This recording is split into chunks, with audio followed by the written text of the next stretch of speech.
Yan, kamusta mga tropa, nandito na naman tayo inyong lingkod na si Sel, na dating payat. Pero pinataba na talaga ako ng panahon. May kita yun yung mga bilbil na ako. Pero, tema wala ng pag-asa, papayat ulit tayo. Sana all.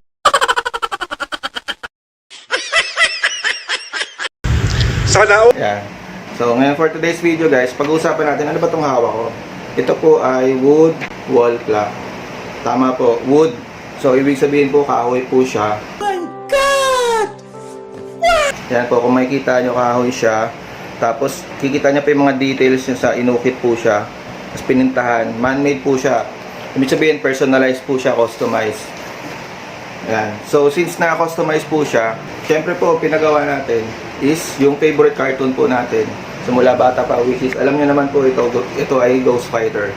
Kaya naalala ko pa nga lang mga bata pa kami. May session talaga kami rito every time na papalabas ng Ghost Fighter. Siguro mga, ang alam ko oras na to mga 5:30 to 7 yata, between ganyan. Hindi ko na maalala yung exact na oras. Talagang umuwi kami mga magkakabarkada, mga magpipinsan, ganyan, para lang manood ng Ghost Fighter. Iba pang mga wall clock, no? Ito, meron po tayong sa Axie, yan, meron po tayo dyan sa Axie, yung sample. Tapos ito po, ito is Kobe Bryant. Any design po, pwede po talaga siya, any design.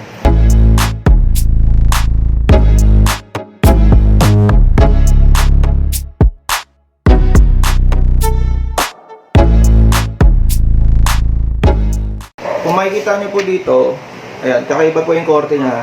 Ako po mismo nag-korte niya. Dati kasi square lang to. Square lang talaga. Ginawa ko, kinortehan ko. Ayan, pwede po yung ganun.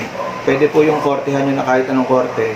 Ayan po, ayan po, papakita ko po sa inyong, ayan, close up, ulit. Ayan, ang ganda, diba? Inukit siya lahat. Ayan, o. Ayan, mas maganda may ilaw. Ayan, gold yung numbering niya. May kita nyo sa likod. Ito po ang battery niya. Yan, battery niya is parang double A lang ata, isang piraso. Yan. Napakatipid niyan. Tapos ito po yung lalagyan niya. Yan po. Sensya na kayo, medyo may reflection po ng ilaw. Yan, yan. Sa mga dingding, yan, pako nyo lang, tapos hiyok nyo lang siya. Yan. Ngayon lang po siya kadali ikabit. Tapos ang sizes po niya is nagsisimula po siya sa 16 inch. 16 inch po yung height niya. Tapos yung width po, depende na lang po yun kung anong proportional. Bali for the sukat po na 16 inch, 1.9 po ang price niya. Pwede pong mas maliit siya. Pag mas maliit po siya, mga 1.6 po ang price niya. Tapos depende po yun, bali ang price nagbabari siya pag yung 1 inch.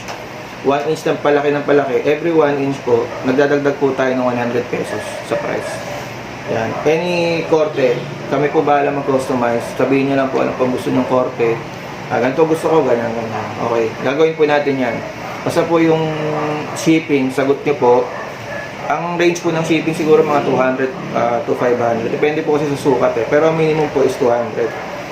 Yan. Pag palaki ng palaki, siyempre palaki ng palaki yung sukat ng shipping. Pakalaking factor po kasi nun, no? Yung pag nakita ng, kunyari, nasa businesses nyo, yung mga office nyo, ganyan. For me kasi personally, advertising graduate po kasi ako. Malaking factor po kasi yung first impressions. Para sa mga crush nyo, di ba? Yung tipong love at first sight. Hindi totoo yan. Bola lang yan. Yung unang tingin mo nakaka-attract. Ako kasi mahilig ako yung pagka-ano, kakaiba. Diba? So, attractive siya sa mga tao. Matutuwa yung mga tao pag nakita na, uy, pagpasok sa kwarto nyo, o kaya sa opisina nyo, may kita yung logo ng kumpanya nyo, logo ng business nyo. Diba? Ang ganda. Pagregalo sa mga jowa nyo, sa mga kamag-anak nyo, sa may mga birthdays, occasions, kasal. Yan, napakaganda nito kasi kakaiba siya, unique.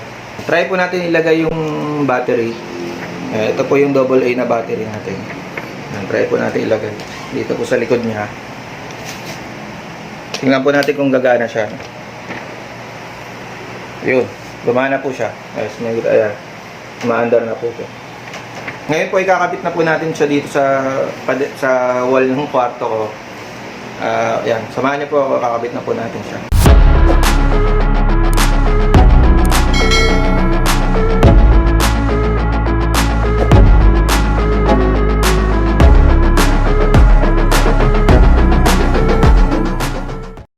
For orders po, lalagay natin sa description sa baba po yung link po ng FB page.